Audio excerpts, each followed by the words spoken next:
All right, the other, we'll call it real news of the day. Dustin May, Tony Gonsolin each agree to 1-year deals. I think they were, Tony was 5 point some odd million. I forgot to write down the numbers. Like yeah. It's a reasonable deal. And Dustin May, it was, what was it, 2 point something, 2.3, 2.6. Again, extremely fair deals is the important thing here. No surprises with both these guys being tendered contracts. I will say this. I kind of wanted, because I find myself often dismissing Tony Gonsolin as an option. But when right now, if we're sitting here today, he is the number 3 starter on the opening day roster, which is frightening. And it's both terrifying and frightening. I'll ask this. And this is, again, a question to everybody in the chat, but I'm going to ask it to Kevin first. Do you feel that we are sleeping on the Catman? Yeah, just because even when he was good, I felt like we were sleeping on him. Fair. We were all just kind of waiting for the other shoe to drop. He kept having so much success without the good strikeout numbers. He was just mostly a ground ball guy, and he just kept getting out of jams. Like, you'd walk a guy, hit a single, second and third, no outs, and he'd just get out of it. And you kind of wonder, okay, could he keep doing this? Like, how much longer can he keep doing it? Can he do this? And he keeps going. He keeps doing it. He puts together a really good campaign in 2022. Now 2023 comes around and he's terrible. But as we know, he was pitching probably without an elbow for the majority of that season, but he had to, because in 2023 there were no pitchers. Like there was just nobody left. So they asked him to keep doing it, and he kept doing it. Are we sleeping on him? Yeah, for this reason, in my opinion. We've already seen he's been good in the past. Throw out last year's numbers because he pitched injured. Something that's pretty interesting, in my opinion, is even without an elbow last year, his four-seam fastball got better. He actually generated more arm side run with it. So it probably acted a little bit more like a two-seamer than it did like a true four-seam. And he did that with decreased velocity. Now, if you pair that with his normal split finger slider combination, he's got a pretty deadly arsenal all of a sudden. So if you kind of combine the good of last year with like his just normal self, with what his split finger can do, with what his slider can do, and let's not forget, they're nasty pitches. His split finger's one of the best in baseball. Yeah, like he could surprise a lot of people, and you don't want to go into the season with him as your number 3, but if you slot him in as the number 5 or 6 guy, because we know this team's going to be in a 6-man rotation, he could easily pitch like a number 3 and surprise a lot of people with potentially somewhat of a newfound repertoire. Like G-Rob said here in the chat, that's one of the things I was going to say. If we're talking about not sleeping on Tony Gonsolin, this was a dude who was an all-star in 2022. Of course, you're saying last year. When Kevin's saying last year, he means 2023 stats. We are still in 2024. Obviously, Tony, he was kind of back towards the end of 2024. Did not get into games. He rehabbed. He could have been an option if all of our Pets heads fell off. But yeah, as a number 3 guy, there's a problem. If that's the guy that you enter the season, we could expand on that. We can kind of change it too, because we know, and this season is a massive indicator of it as well. We know that the roster you have on opening day is not the same roster you have when it comes to the postseason. So even if he is the number 3 guy, Tony would only be the number 3 guy because Shohei Ohtani is not going to be ready to pitch for opening day or by opening day. Same with like a Clayton Kershaw, and then whatever other moves. Breaking news: the Dodgers will make some moves this offseason. They will add a starting pitching. We'll talk starting pitching a little bit later on in the show. We are going to talk the latest with Blake Snell, some Max Fried in there, and all that kind of stuff. So guys, stay tuned, be hanging out with us. But Cole says if he's honest, never cared for Gonsolin. Not sure why. Probably because of the cats. If you're a dog guy, Tony Gonsolin's not your man. But the Catman, Catman do when he's healthy. He's got the ability to get some punch in there. Maybe now a little bit older, healthier. There'll be some more consistency on the bump with that. You're mentioning the curveball or is it slider and splitter combination? Yeah, slider's my favorite, yep. when he's also healthy, you know, that fastball does trend up. The velo can be a little bit higher than when he's sitting there trying to keep his elbow together. So he's somebody like he's an intriguing figure to have laying around. Now, if we're talking about, you know, the other end of the coin there, of the two guys who came up in 2019, two guys who played pretty big roles for the team during the 2020 World Series run, you got Tony Gonsolin, who, of course, started Game 6 of the World Series for the Dodgers, did not win it, did not have a great game, but he did start that game. But the other guy, Dustin May, been a non-factor for this team now for a hot minute. But Dustin May, if he's right, if he's healthy, we know what he can do. We've seen the stuff. We've seen it. It's gross. Moves more than a military family. All of this shit is two-seamers, nastier than a porta potty at Burning Man, if they even have those there. But the problem is the dude can't get, beyond 60 innings in a season.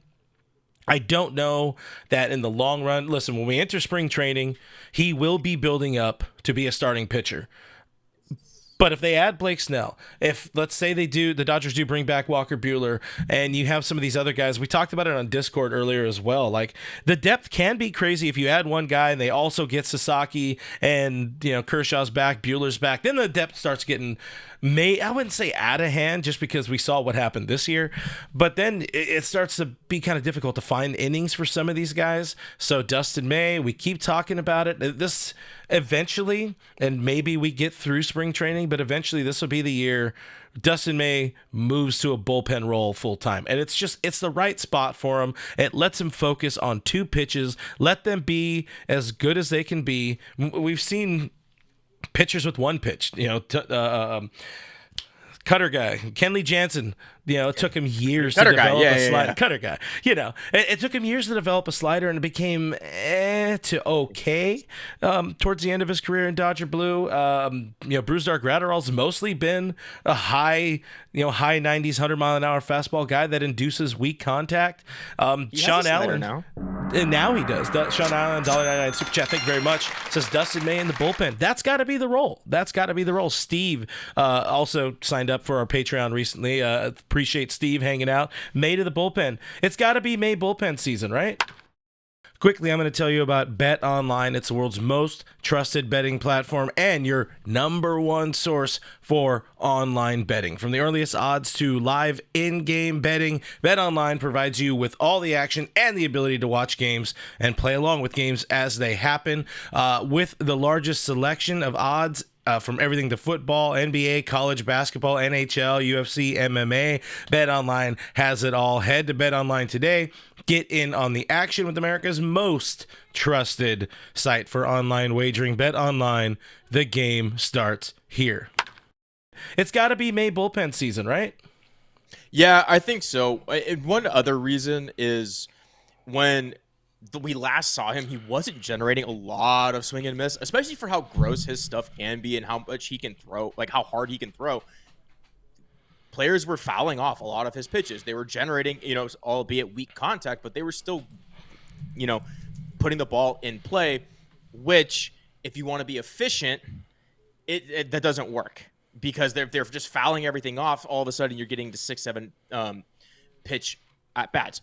Long story short, just to kind of tie this together, I think a bullpen role works best because they can tell him, hey, your best stuff are like these 3 pitches. Just work with those 3 pitches. Let's get some swing and miss. Let's get you to locate those 3 pitches. If he does well in the bullpen, hey, maybe in 2026, we'll bring you back as a starter once you've kind of learned what your arsenal can do. Mm-hmm. I think it would be a huge stepping stone for him. And I think he kind of needs it because for a guy with his quality of stuff, he should be punching guys out left and right, and he just doesn't do that. Yeah. So I think in short bursts, he can learn how to do that. Whereas right now, if they just throw him out as a starter, I think we're going to kind of see more of the same, which, it's always going to be fun to watch. It's pretty to watch because that thing just it's a Frisbee, it really is. It's not as effective as it at least appears it should be. Funny enough, the career splits for him in relief and as a starter, pretty negligible. 3.07 ERA career as a starter over 34 starts, 3.32 ERA in relief. He's never really fully been a reliever in his career. I saw somebody in the chat. NS says May wants that starting pitching money. My dude is entering what, the 5th year, 6th year with big league time. Barely getting $2.1 million in arbitration. Like, he is a long way from getting a bag. Yeah, he's a free agent after next year. So, or he's a free agent next year in 2026. Okay. So, I mean, he has a good season one way or the other. Yeah. Yeah, no matter what he does, even if he's an all-star this year, he's not getting like big starting pitcher money. It's just because everyone's going to stay away because of his injury history. Yeah. But, hey, you know, in this league, man, if he does have a good season, maybe he does find a way to tell us we're all wrong. He does find a way to stay a starter, stay in the Dodgers rotation, throw up 24 starts in the year. Maybe he finds a way to get himself a decent little bag, a decent little prove-it bag. He's still young. I mean, he's 27 this year. He'll be pitching. He just turned 27 in September, so he'll be he'll be 27 for just about the entirety of the 2025 season. He can get himself some money, and the best path to money is have a good season as a starter, find a way to somehow put together 120 innings, and you're going to get yourself $18-20 million somewhere, whether it be on a 1-year deal, 2-year deal, whatever the hell it is. More likely a 2-year deal. He just got to prove he can be healthy, and he has not done that in his career. That said, hey, Dodgers are in a good spot. I mean, this is the type of dude, if you can buy somebody with high upside for just $2.1 million on a 1-year deal, there's no such thing as a bad 1-year deal. You love to still have Dustin May around, but if he's somebody where, again, we're looking at him, if Tony Gonsolin's your number 3 guy in our hypothetical starting rotation right now, and Dustin May's your hypothetical number 4, I feel really scared about the Dodgers' chances in 2025. Thankfully, again, they're working. Jenny Vega bringing up Landon Knack. He's going to be another one of those guys. I have less faith in him as a long-term starting solution than I do with Tony Gonsolin, but he's still somebody who's around. He has decent upside stuff, but I think his ceiling as a Dodger is probably Ross Stripling. Man, for Landon Knack, chicken strip was good. That's what I said. That's his ceiling. I don't even know if it's that high. I don't know if it's that high. Well,